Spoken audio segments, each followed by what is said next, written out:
Di sebuah desa kecil di Jawa Tengah, berdirilah sebuah pabrik yang dari luar tampak biasa saja. Bernama Pabrik Madu Tirto Asri. Bangunannya kokoh, berdinding tembok tinggi, dan di bagian depannya ada tulisan besar berwarna kuning dengan gambar lebah. Siapapun yang lewat jalan raya desa itu, pasti akan melihat papan namanya yang mencolok, seolah-olah mengundang orang untuk datang. Setiap pagi, suara kendaraan pengangkut madu keluar masuk dari pabrik itu, membawa drum-drum besar berisi cairan emas manis yang siap dipasarkan ke kota-kota besar. Dari luar, semuanya terlihat wajar, bahkan mengesankan. Pabrik ini memberikan lapangan pekerjaan untuk banyak orang di desa, membuat desa yang tadinya sepi jadi tampak lebih hidup.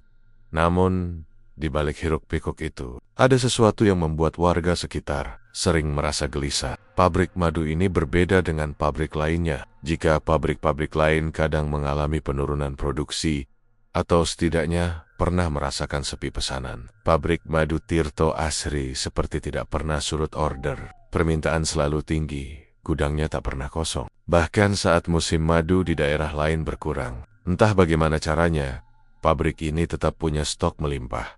Orang-orang desa sering bergumam dengan nada heran. Kok aisa ya, wong pabrik liane we sering kekurangan bahan. Tapi Tirto Asri iki, ora tahu sepi, ujar seorang bapak tua di warung kopi pinggir jalan. Kalimat itu segera disambut anggukan oleh beberapa warga lain yang sedang nongkrong. Mereka sudah lama menyimpan rasa penasaran. Selain itu, ada satu hal yang jauh lebih ganjil. Setiap kali ada karyawan baru masuk, selalu saja ada yang tiba-tiba hilang tanpa kabar. Awalnya mungkin hanya satu atau dua orang saja, dan warga tidak terlalu memperhatikan karena berpikir mungkin mereka pindah kerja atau pulang ke kampung halaman. Tetapi, semakin lama jumlahnya semakin sering. Bahkan ada cerita bahwa dalam sebulan bisa ada 2 orang sekaligus yang mendadak lenyap. Anehnya, pihak pabrik selalu memberi alasan seragam.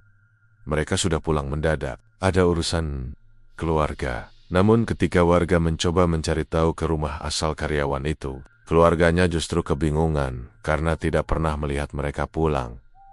Disinilah bisik-bisik mulai muncul. Warga desa mulai merasa ada yang tidak beres dengan pabrik itu. Jangan-jangan pabrik itu ana pesugihane, bisik seorang ibu sambil menutup mulutnya dengan selendang. Kata-kata itu kemudian menyebar dari mulut ke mulut, sampai akhirnya hampir semua warga punya dugaan yang sama. Pabrik madu itu berdiri bukan hanya karena kerja keras, tetapi ada sesuatu yang lebih gelap mengiringinya di malam hari. Ketika aktivitas pabrik mulai mereda, warga sering mendengar suara aneh. Ada yang bilang mereka mendengar suara kepakan sayap besar dari arah gudang. Padahal, jelas-jelas tidak ada burung sebesar itu di desa mereka. Ada juga yang bersumpah pernah melihat bayangan hitam melintas cepat di atap pabrik, seolah seekor kelelawar raksasa sedang terbang mencari mangsanya. Seorang pemuda desa bahkan pernah bersuara lantang, "Aku diusing delok. Bayangannya gede kaya wong, meraipet abang murup." Tetapi tentu saja, cerita-cerita itu sering dianggap hanya omongan orang yang terlalu larut dalam ketakutan. Namun, semakin lama, perasaan ngeri itu semakin nyata. Warga yang rumahnya dekat pabrik sering merasa tidak tenang. Kambing mereka hilang tiba-tiba, ayam-ayam mati mendadak, dan lebih aneh lagi, suara tangisan samar kadang terdengar di tengah malam. Tangisan itu terdengar lirih, kadang seperti suara perempuan, kadang suara lelaki muda, kayak wong sing lagi kesakitan. Begitu kata salah satu warga yang rumahnya hanya berjarak beberapa puluh meter dari pabrik di warung kopi. Perbincangan tentang pabrik madu Tirto Asri hampir menjadi rutinitas. "Iki yo, Emi Beka, saben ana karyawan anyar ora suwe, mesti ana sing ilang," kata Pak RT sambil menyeruput kopi hitamnya. "Aku kok curiga, iki kabeh ora lumrah. Wong kalau kerja normal, yo paling keluar masuk biasa. Lah iki kok nganti ilang ro jelas." Seorang pemuda yang duduk di bangku kayu menimpali. "Yen tak pikir-pikir, bener juga pak, wong kanca aku, Joko, kerja nang kono, barong minggu melebu, jebul ilang." Wargane takon-takon, pabrik mau ngomong Joko wis mulih. Nanging kula wargane malah ngomong Joko ora tahu tekan omah. Suasana warung mendadak hening. Semua yang mendengar jadi merinding. Ada juga cerita dari seorang sopir truk yang biasa mengangkut madu dari pabrik itu. Suatu malam, ketika ia menunggu muatan, ia melihat sekelompok orang keluar dari gudang belakang. membawa sesuatu yang ditutup kain putih. Ukurannya seperti tubuh manusia. Ketika ia mencoba mendekat, salah satu orang itu menatapnya tajam sambil berbisik pelan. "Ojo campur leh, nek uripmu pengen slamet." Sejak saat itu, sopir itu memilih tidak lagi mengambil muatan dari pabrik tersebut. Meskipun bayarannya lumayan besar, warga semakin yakin bahwa ada sesuatu yang disembunyikan dari pabrik madu itu. Ada yang percaya kalau pemilik pabrik telah melakukan perjanjian dengan makhluk gaib, dan nama yang paling sering disebut adalah Kalong Sukmo.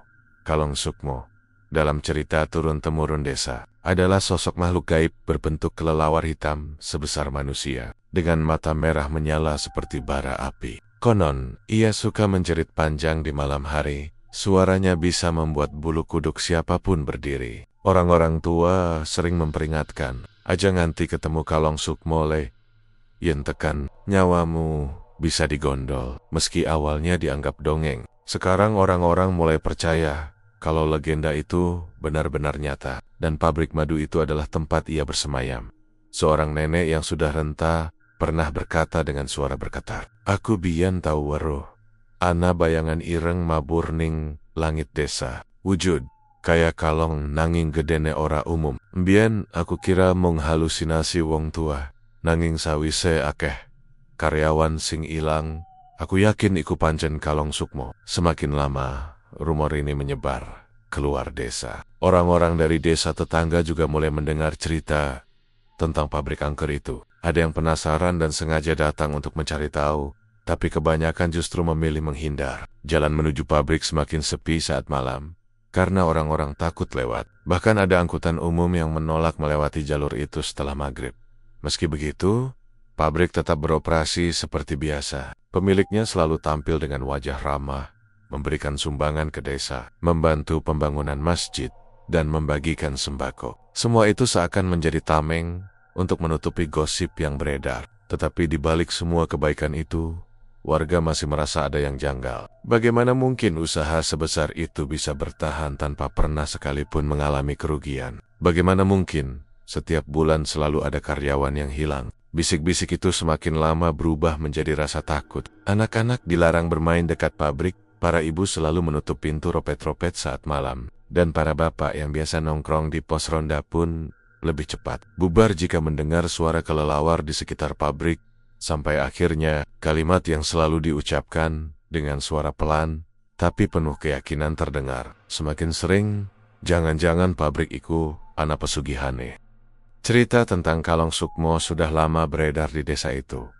Bahkan, jauh sebelum pabrik madu Tirto Asri berdiri. Dari mulut para orang tua, kisah ini diwariskan turun-temurun sebagai semacam peringatan agar anak-anak tidak bermain terlalu jauh saat malam. Nama Kalong Sukmo sendiri sering disebut dengan nada lirih, seakan-akan orang yang mengucapkannya takut kalau makhluk itu tiba-tiba benar-benar muncul. "Ojo asal nyebut jeneng gele, nenek ora perlu oho semberonggen."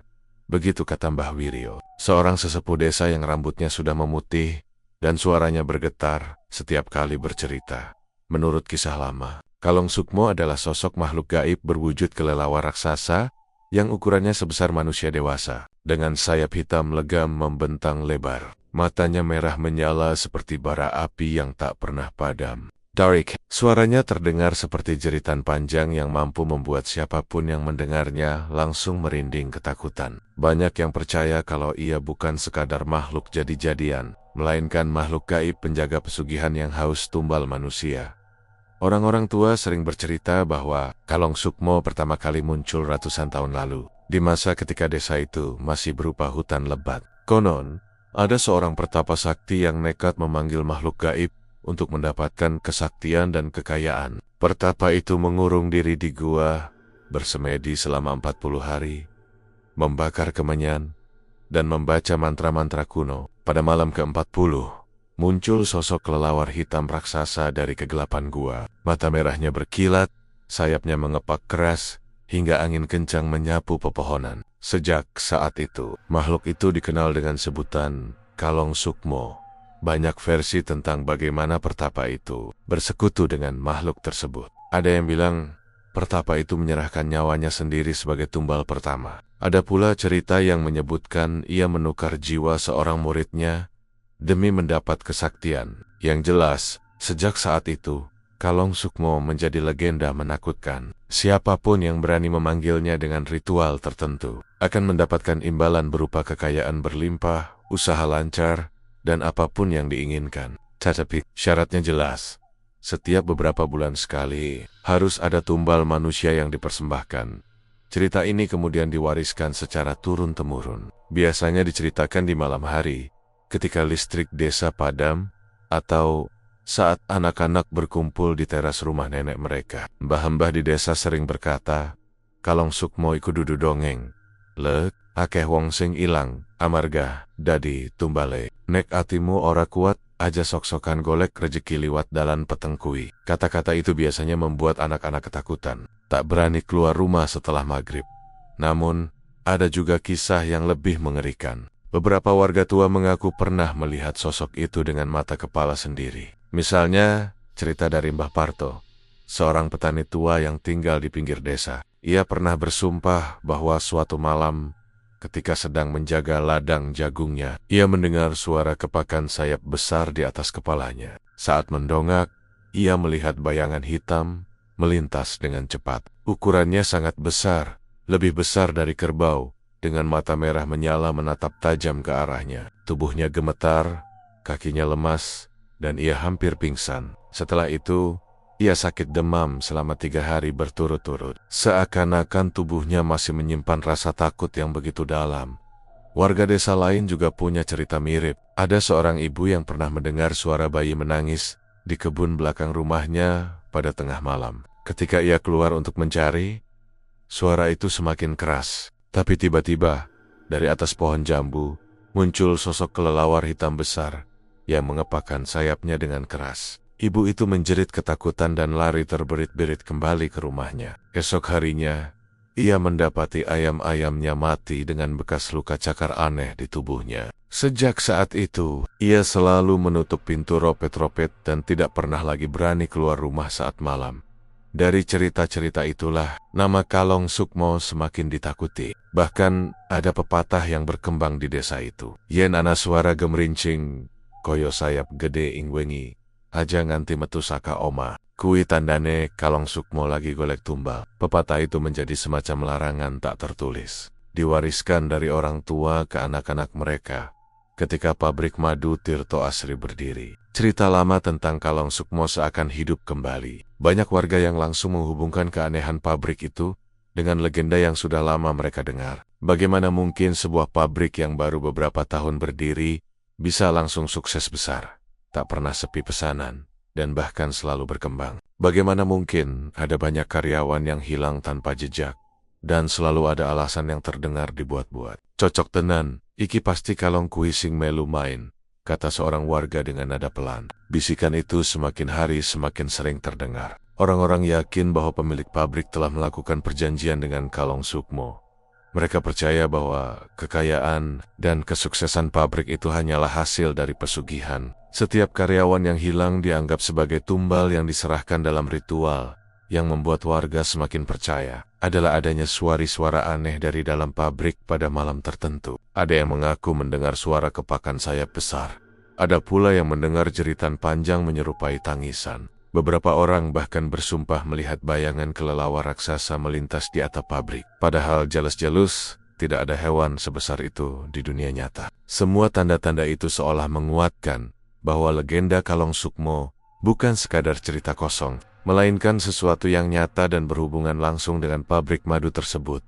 Seiring berjalannya waktu, mitos itu berubah menjadi ketakutan nyata. Anak-anak dilarang mendekat ke area pabrik, apalagi bermain di sekitar pagar pabrik yang tinggi. Para ibu selalu memperingatkan dengan nada serius, "Ojo cedak-cedak kono. Lah, kuwi dudu panggonan sing aman." Bahkan para bapak yang biasanya berani nongkrong di pos ronda pun lebih memilih pulang lebih cepat jika malam sudah larut. Takut kalau mereka melihat sesuatu yang tak seharusnya mereka lihat.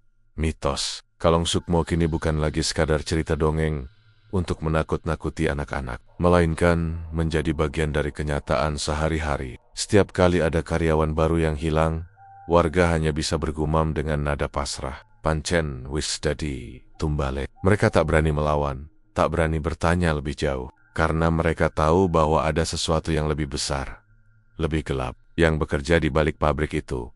Dan meski rasa takut terus menghantui, tetap saja tidak ada yang berani melawan atau menentang. Semua orang tahu, berhadapan dengan Kalong Sukmo, sama saja dengan mencari mati.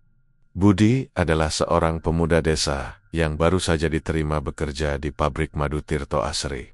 Usianya masih 20 tahun, tubuhnya kurus tapi lincah, wajahnya masih penuh semangat anak muda yang ingin membanggakan orang tuanya. Sebelumnya ia hanya membantu ayahnya di sawah, tetapi karena hasil panen tidak menentu, ia mencoba mencari pekerjaan lain yang bisa memberi penghasilan lebih.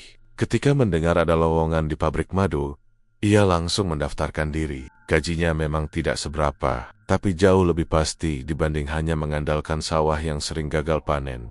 Hari-hari pertama bekerja, Budi merasa biasa saja. Ia ditempatkan di bagian gudang untuk mengangkat drum madu dan membantu proses pengemasan. Teman-temannya sesama karyawan juga terlihat ramah, meski sebagian besar hanya diam dan jarang bicara terlalu banyak. Pabrik itu memang selalu sibuk. Hampir setiap hari ada truk yang keluar masuk membawa madu untuk dikirim ke berbagai kota. Dari luar, pabrik itu tampak seperti tempat kerja normal. Tak ada tanda-tanda mencurigakan. Namun, beberapa hari kemudian, Budi mulai merasakan ada sesuatu yang aneh. Suatu malam, ia mendapat giliran lembur di gudang. Saat itu suasana pabrik sudah sepi, hanya tersisa beberapa karyawan yang masih bekerja. Lampu-lampu neon menggantung redup. Sebagian berkelap-kelip seperti hampir mati. Bau madu bercampur dengan aroma kemenyan samar yang entah dari mana datangnya. Ketika Budi sedang mengangkat drum, tiba-tiba ia mendengar suara kepakan sayap besar dari arah atap gudang. Awalnya ia mengira itu hanya kelelawar biasa, karena gudang memang cukup tinggi dan terbuka di bagian atas. Tapi semakin lama, suara kepakan itu terdengar semakin keras. Seolah ada sesuatu yang sangat besar sedang terbang di atas kepalanya.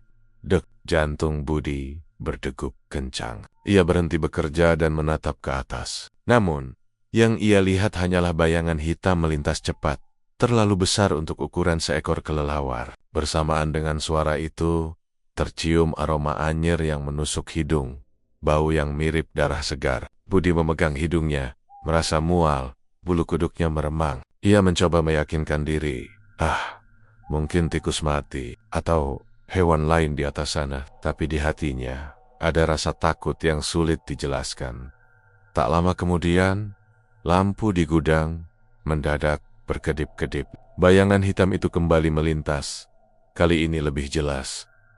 Dengan suara keras seperti sayap raksasa mengepak, Budi berusaha tetap tenang.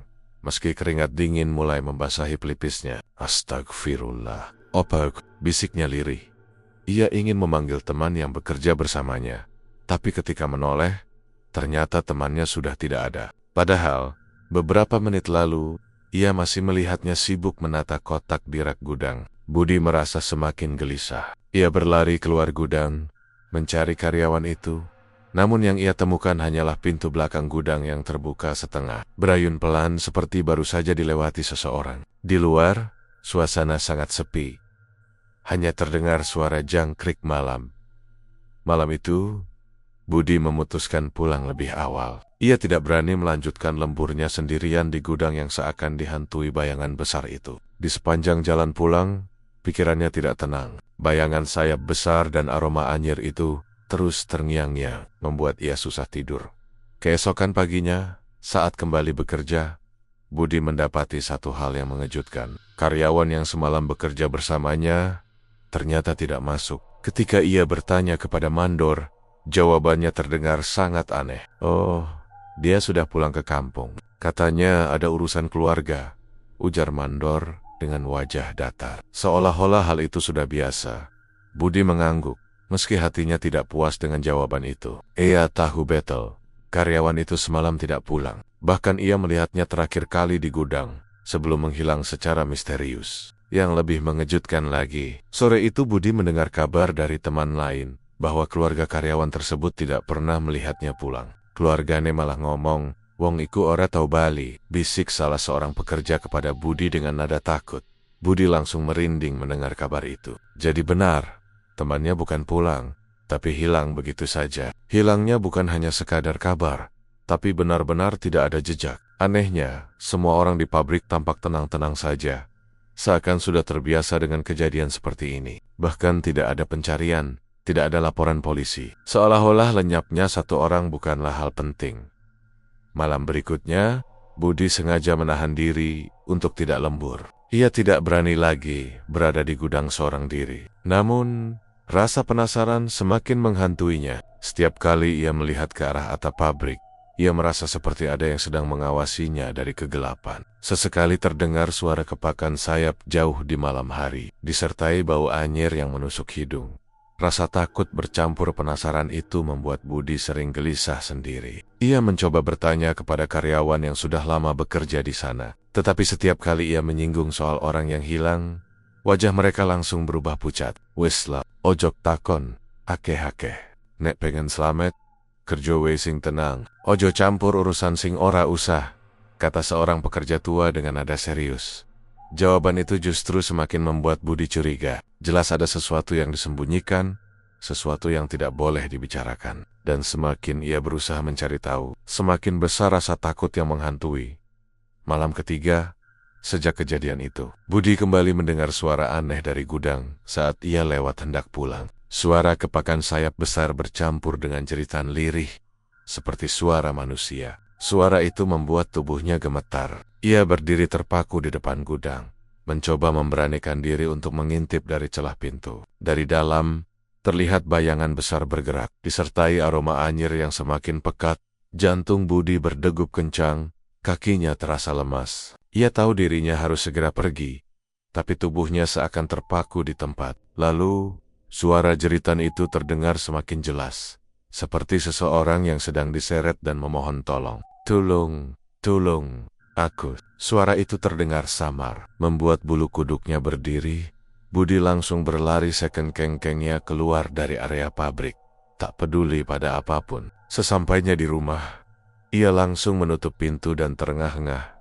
Wajahnya pucat pasi. Ibunya yang melihat pun kebingungan. Loh Bud, piye tu? Kok kayak wong delok setan? Budi hanya menggeleng tanpa bisa berkata banyak. Ia tahu kalau ia bercerita, mungkin malah akan dianggap berlebihan. Tapi dalam hatinya, ia yakin ada yang tidak beres dengan pabrik itu.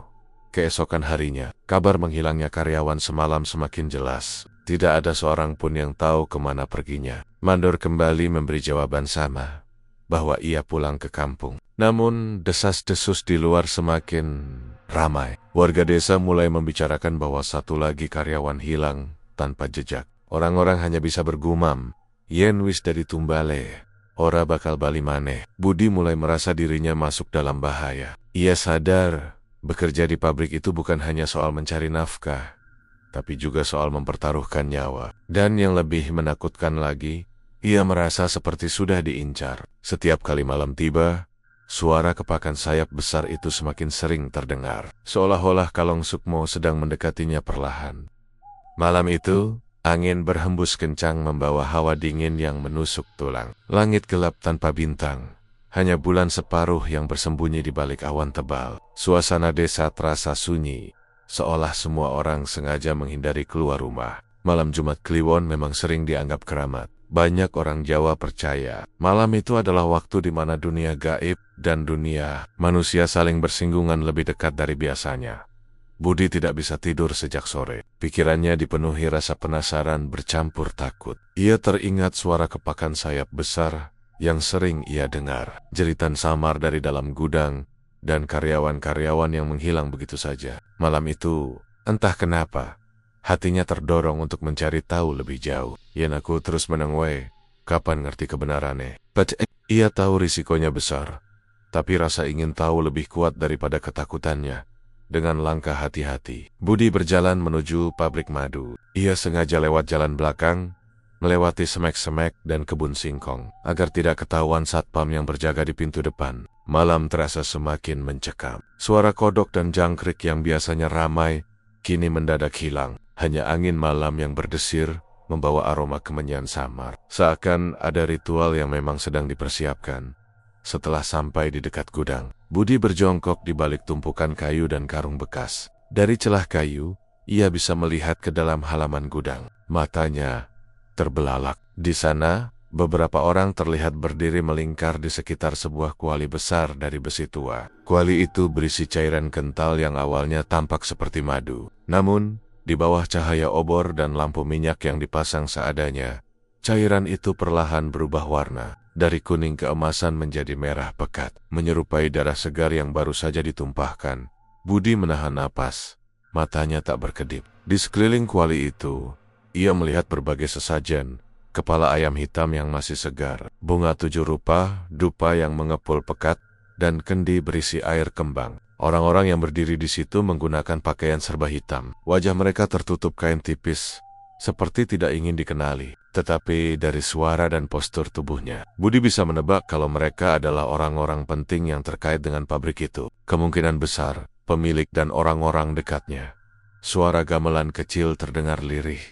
Entah dari mana asalnya. Irama itu pelan, namun menimbulkan rasa merinding. Salah satu orang di lingkaran itu mengangkat tangannya, lalu melafalkan mantra yang terdengar asing, bercampur dengan bahasa Jawa kuno. Sukmo kang ana ing peteng, kawula nyuun rawuhipun. Kalong sukmo, jagat peteng sing bage kake. Suaranya berat, bergetar, dan semakin lama semakin nyaring. Budi menelan ludah. Tubuhnya gemetar hebat, tapi ia tidak berani bergerak. Dari kuali itu tiba-tiba muncul gelembang-gelembang besar. Lalu cairan merah di dalamnya seakan bergolak sendiri, padahal tidak ada api yang menyala di bawahnya. Aroma anyir bercampur manis, madu menyebar kuat, menusuk hidung sampai membuat kepala pening. Tiba-tiba, dari arah kegelapan di belakang gudang, terdengar suara kepakan sayap besar. Suaranya begitu keras, seperti kain tebal yang dipukul angin ribut. Semua orang yang berada di lingkaran langsung berlutut. Wajah mereka menunduk ke tanah. Budi yang masih mengintip dari kejauhan melihat dengan jelas. Dari kegelapan itu muncullah sosok raksasa mengerikan. Sosok itu berbentuk kelelawar raksasa. Tubuhnya hitam legam, dengan bulu lebat yang kotor. Sayapnya sangat lebar, membentang hampir menutupi setengah halaman gudang. Matanya merah menyala seperti bara api, menatap tajam seolah bisa menembus jiwa siapapun yang berani menatap balik. Wajahnya tidak sepenuhnya hewan, ada guratan menyerupai wajah manusia dengan gigi tajam yang berlumuran darah. Suaranya melengking panjang, seperti gabungan jeritan manusia dan pekikan hewan malam, membuat bulu kuduk berdiri. Budi hampir menjerit, tapi segera menutup mulut dengan tangannya. Tubuhnya gemetar hebat, keringat dingin mengalir deras. Meski malam begitu dingin, ia sadar, sosok itu pasti Kalong Sukmo, makhluk gaib yang selama ini hanya ia dengar dari cerita orang desa. Kini, ia menyaksikannya langsung dengan mata kepala sendiri. Orang-orang berpakaian hitam itu mulai memercikkan darah ayam ke dalam kuali yang sudah merah pekat. Lalu, 2 orang membawa sesuatu dari dalam gudang. Budi terkejut ketika melihat dengan jelas, itu adalah salah satu karyawan pabrik yang sebelumnya dinyatakan hilang. Tubuhnya terikat, mulutnya disumpal kain, wajahnya penuh ketakutan. Karyawan itu berusaha memberontak. Matanya melotot, memohon pertolongan. Gusti Allah. Budi hampir menangis melihat pemandangan itu. Karyawan itu digiring ke depan kuali, dipaksa berlutut oleh 2 orang yang memegang erat tangannya. Sang pemimpin ritual kemudian mengangkat keris kecil, mengarahkannya ke dada karyawan malang itu. Teriakan tertahan terdengar, bercampur dengan suara mantra yang terus dilantunkan. Sesaat kemudian, keris itu ditancapkan. Darah segar muncrat. Sebagian jatuh ke dalam kuali yang langsung mendidih hebat, seolah menyambut persembahan itu.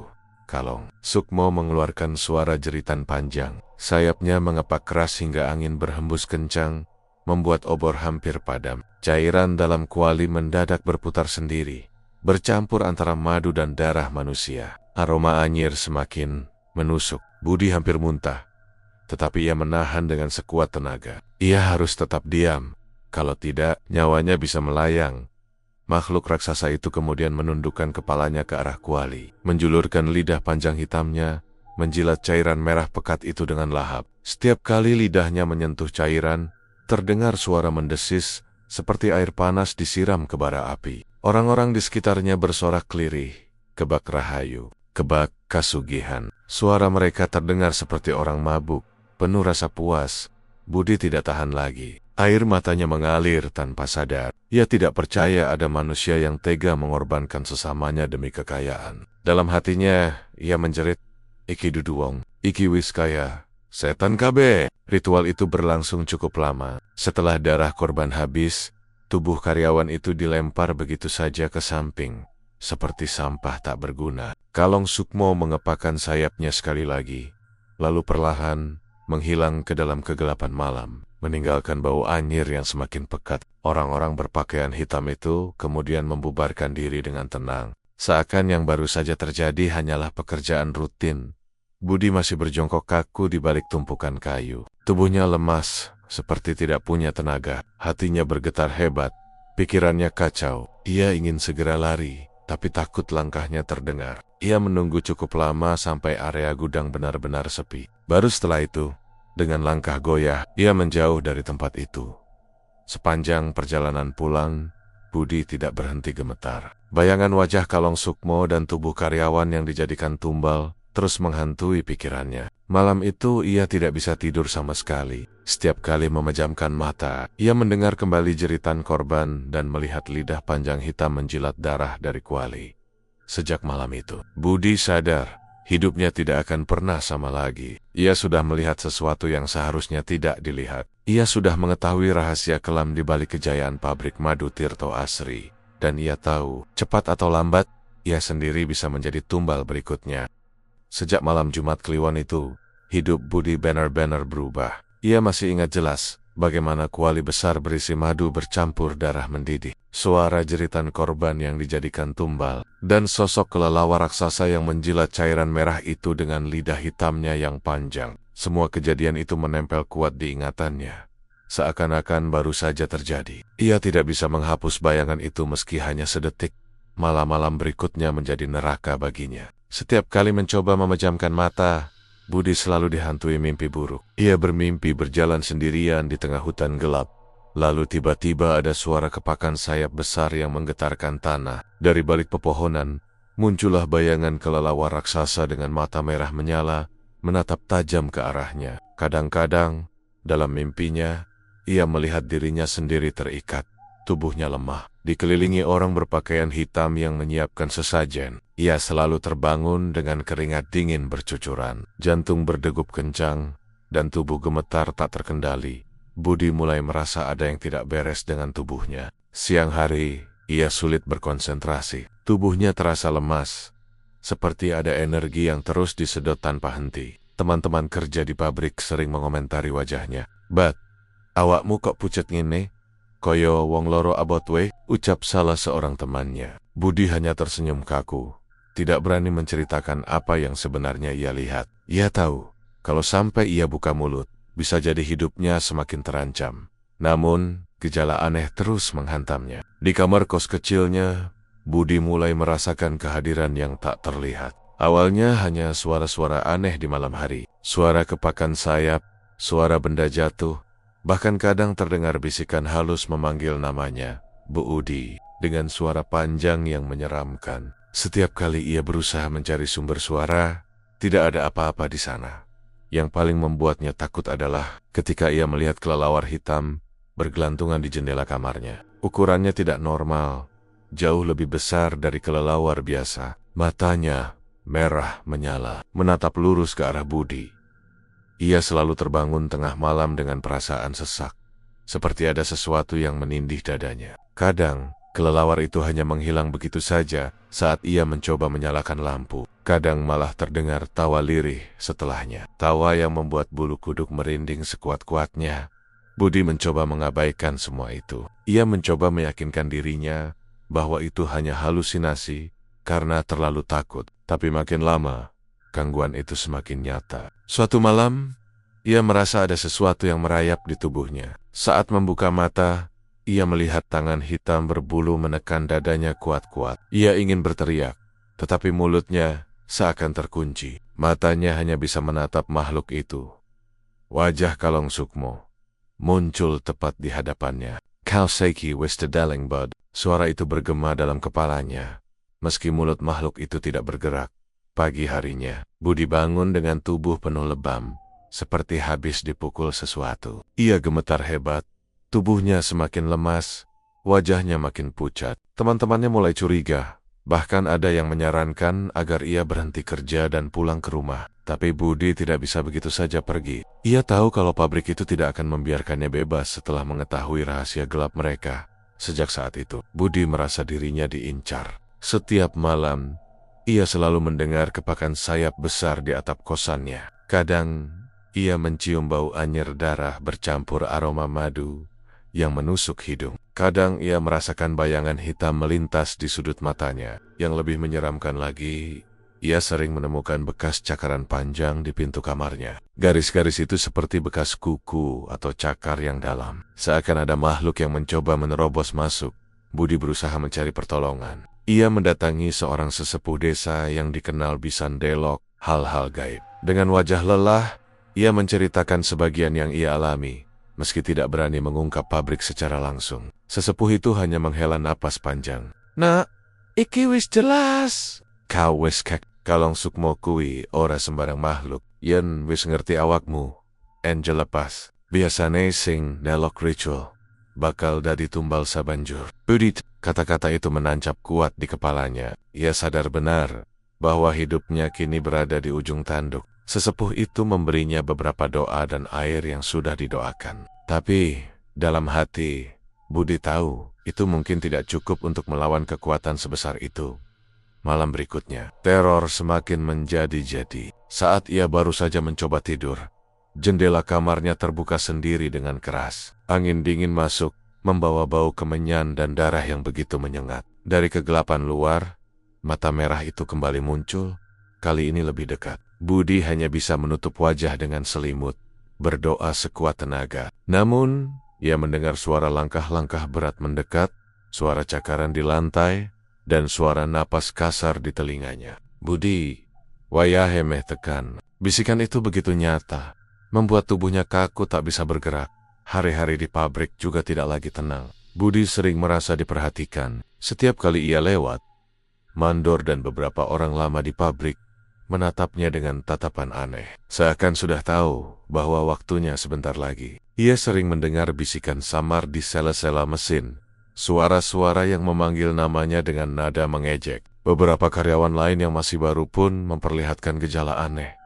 Tiba-tiba sakit, wajah pucat, lalu menghilang begitu saja. Budi semakin yakin dirinya sudah termasuk dalam daftar tumbal berikutnya. Tubuhnya semakin hari semakin melemah. Ia jarang makan, nafsu makan hilang, tubuhnya dingin seperti orang sakit keras. Matanya cekung, kulitnya pucat. Saat ia bercermin, ia hampir tidak mengenali dirinya sendiri. Ia merasa hidupnya sedang dihitung mundur, dan ia tidak tahu bagaimana cara menyelamatkan diri. Setiap kali mendengar suara kepakan sayap di malam hari, Budi merasa waktunya semakin dekat. Ia tidak berani keluar kamar setelah maghrib, tidak berani memandang keluar jendela. Tapi itu semua tidak menghentikan teror. Kalong Sukmo seakan sudah menandainya, mengikuti kemanapun ia pergi. Hingga suatu malam, Budi benar-benar merasa napasnya akan berhenti. Ia terbangun tengah malam dengan tubuh tak bisa bergerak. Matanya menatap ke langit-langit. Dan dari sana, perlahan-lahan, tubuh besar kelelawar hitam itu merayap turun. Matanya merah menyala, giginya bertetesan darah, sayapnya terbentang menutupi seluruh ruangan. Budi ingin berteriak, tapi suaranya tercekat. Makhluk itu mendekat ke wajahnya, lalu berkata lirih dalam bahasa Jawa yang membuat darahnya membeku. "Saben getih kudu dibayar getih. Saiki, giliranmu Bud." Budi menjerit sekuat tenaga dalam hati, namun tak ada suara keluar. Tubuhnya kaku, matanya berair, dan ia merasa dirinya perlahan ditarik ke dalam kegelapan yang tak berujung. Sejak malam-malam penuh teror itu, Budi tidak bisa lagi menahan ketakutannya sendirian. Ia tahu dirinya sudah berada di ambang kematian. Tubuhnya lemah, pikirannya kacau, dan setiap kali ia memejamkan mata, sosok Kalong Sukmo selalu hadir, entah dalam mimpi atau dalam wujud nyata di kamarnya. Akhirnya, dengan sisa keberanian yang masih tersisa, ia memutuskan untuk mendatangi kepala desa. Dalam pikirannya, kepala desa adalah orang yang paling bisa ia percaya. Siang itu, dengan langkah gontai dan tubuh masih gemetar, Budi berjalan ke rumah kepala desa. Rumah itu cukup besar, berdinding kayu jati dengan halaman luas. Ia mengetuk pintu pelan, lalu disambut istri kepala desa yang tampak heran melihat wajah Budi yang pucat pasi. "Luput, awakmu kok koyo wong ora mangan pirang dina?" tanyanya dengan nada iba. Budi hanya mengangguk, meminta izin untuk bertemu kepala desa. Beberapa menit kemudian, kepala desa keluar. Wajahnya serius, sedikit lelah. Budi langsung menunduk. Lalu dengan suara bergetar, ia menceritakan sebagian dari apa yang ia lihat di pabrik. Ia menceritakan tentang suara-suara aneh, tentang karyawan yang menghilang, tentang ritual di malam Jumat Kliwon, dan tentang kelelawar raksasa bermata merah. Suaranya serak, sesekali berhenti karena menahan tangis. Kepala desa mendengarkan dengan wajah pucat. Setelah Budi selesai, ia menarik napas panjang, lalu menatap Budi dengan tatapan penuh kecemasan. "Bek, aku ngerti tenan sing kowe kritaka, iku bener. Tapi kowe kudu ngerti, pabrik kuwi wis suwe banget terikat karo Kalong Sukmo. Iki dudu perkara sing gampang. Sapa wae sing nyoba nganggu, mesti bakal dadi tumbal. Aku ora iso nulungi luwih. Aduh, yen kowe terus nyelidiki, nyawamu sing dadi taruhana." Budi terdiam, hatinya hancur. Ia berharap ada jalan keluar, tapi kepala desa justru mempertegas bahwa dirinya benar-benar dalam bahaya. Kata-kata itu membuat dadanya sesak. Ia merasa sendirian, tak ada satupun orang yang berani melawan kekuatan itu. Malamnya, Budi tidak bisa tidur sama sekali. Kata-kata kepala desa bergema di kepalanya. Nyawamu, taruhannya. Ia tahu benar, jika ia tetap bertahan di pabrik, cepat atau lambat, ia akan menjadi korban berikutnya. Dengan pikiran itu, ia membuat keputusan nekat, kabur dari desa. Budi mulai menyiapkan sedikit barang yang ia punya. Hanya beberapa pakaian, sedikit uang, dan dokumen penting. Ia berniat pergi diam-diam saat malam, supaya tidak ada yang curiga. Namun, sejak ia memutuskan itu, suasana di sekitar rumah kosnya semakin mencekam. Menjelang malam, ia merasakan udara semakin dingin. Angin bertiup kencang, membawa aroma anyir darah bercampur manis, madu yang sangat menusuk hidung. Dari etap kos, terdengar suara kepakan sayap besar yang berulang-ulang. Makin lama makin dekat. Jendela bergetar hebat, seolah ada sesuatu yang berusaha masuk. Budi bergegas memasukkan barang-barangnya ke dalam tas, lalu berdoa sekuat tenaga sebelum melangkah keluar.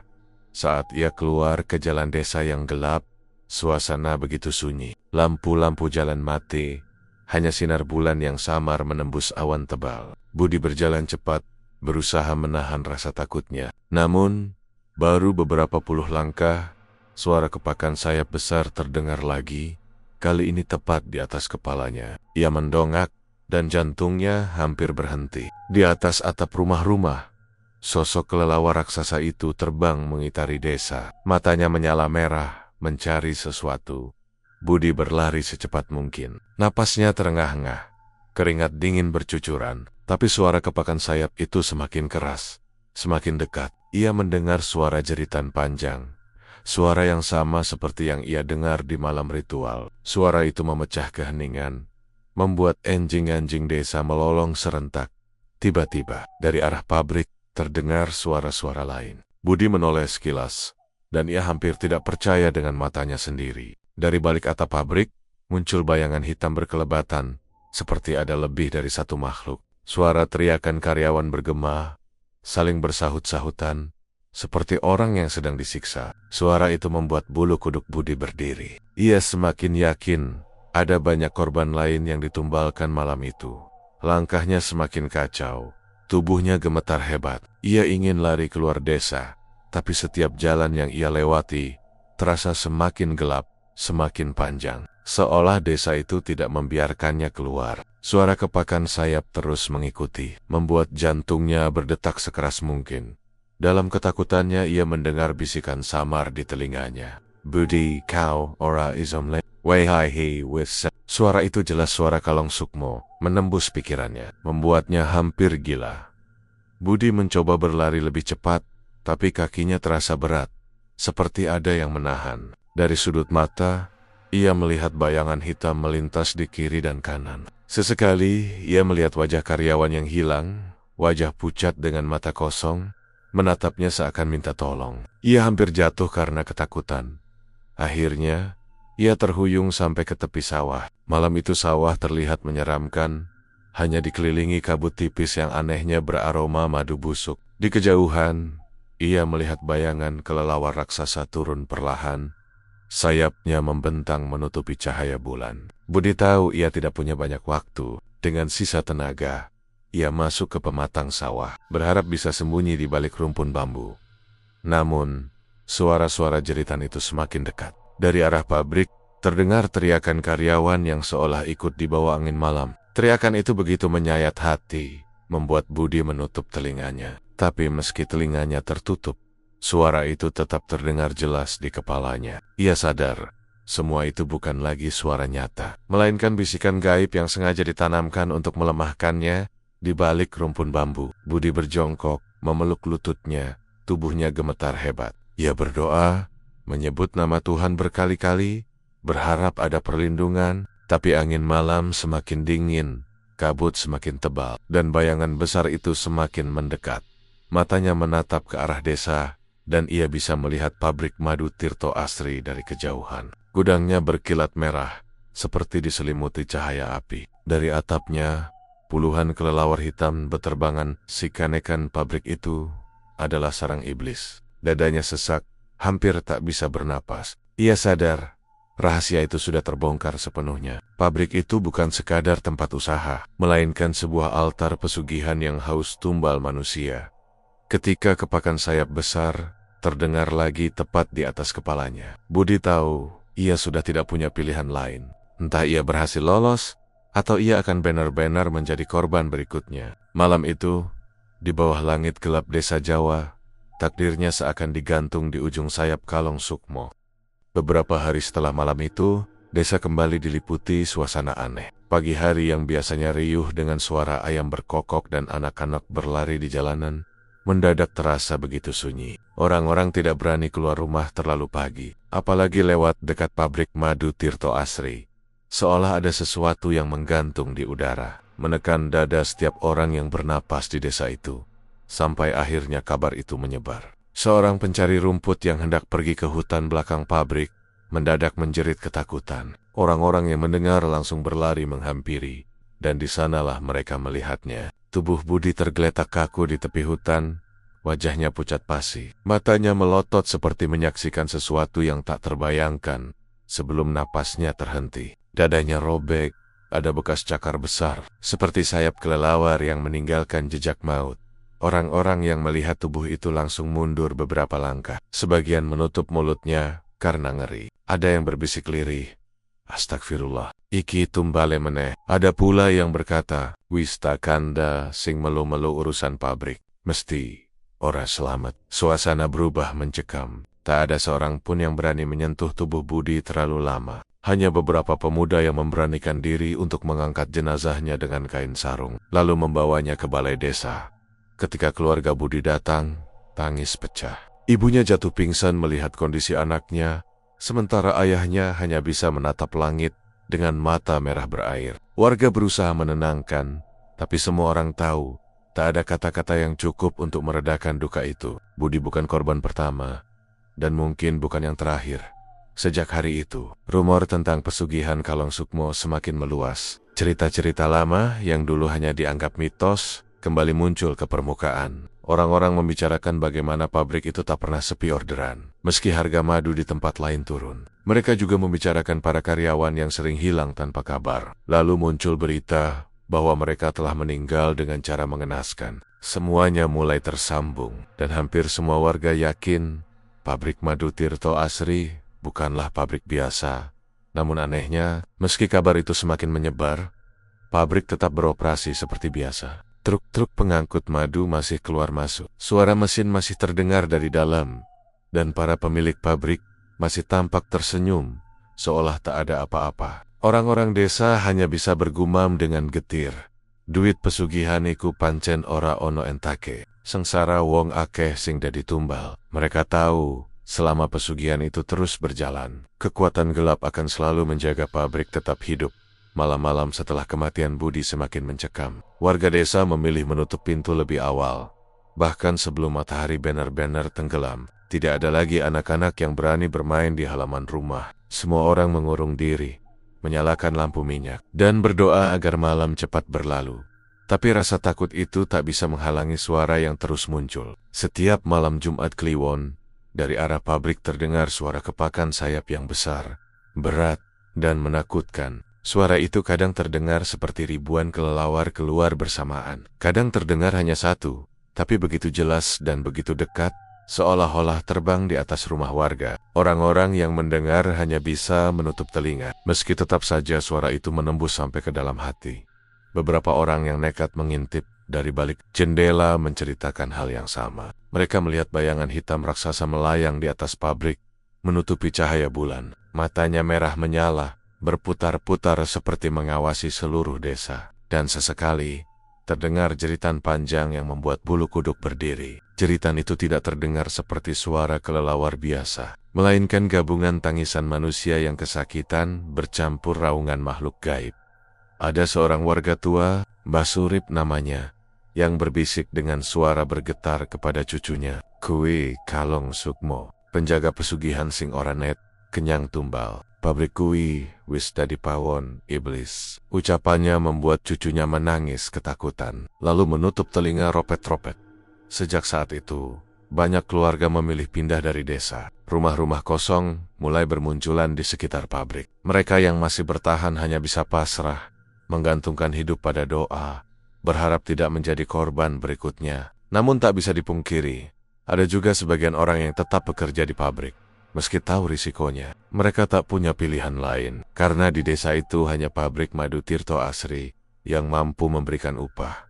Suasana semakin rumit. Warga terjebak antara kebutuhan hidup dan rasa takut akan teror pesugihan. Tidak sedikit yang berkata dengan nada getir, "Dueh akeh, nanging sing mangan wong-wong sing wis ora iso ambegan maneh." Kalimat itu menjadi sindiran pedih yang sering terdengar di warung kopi kecil. Ketika beberapa orang berani membicarakan hal ini secara pelan-pelan, kematian Budi seakan menjadi pengingat sekaligus ancaman. Semua orang tahu, ia hanyalah salah satu dari sekian banyak yang menjadi korban, dan selama pabrik itu tetap berdiri, Kalong Sukmo akan terus terbang setiap malam, menuntut darah baru. Waktu berlalu, tapi teror tidak pernah hilang. Bahkan, ada yang berkata, di malam-malam tertentu, terutama saat bulan purnama, sosok Budi sering terlihat berdiri di tepi hutan belakang pabrik. Wajahnya pucat, matanya kosong, dan ia hanya berdiri memandang ke arah desa. Beberapa orang yang mengaku melihat sosok itu langsung sakit keras keesokan harinya. Seolah hanya dengan melihat saja sudah membawa malapetaka.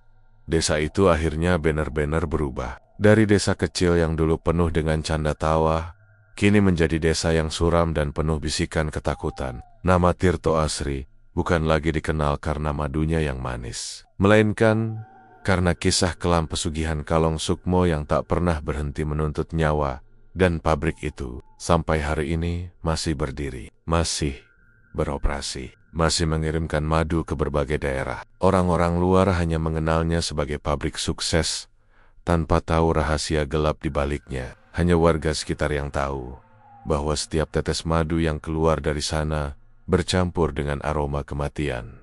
Malam Jumat Kliwon selalu menjadi malam yang paling menakutkan. Suara kepakan sayap kelelawar besar masih terdengar dari dalam pabrik, bergema seolah-olah mengingatkan semua orang bahwa perjanjian gelap itu masih berlangsung, dan mungkin akan terus berlangsung sampai tak ada lagi yang tersisa untuk dijadikan tumbal.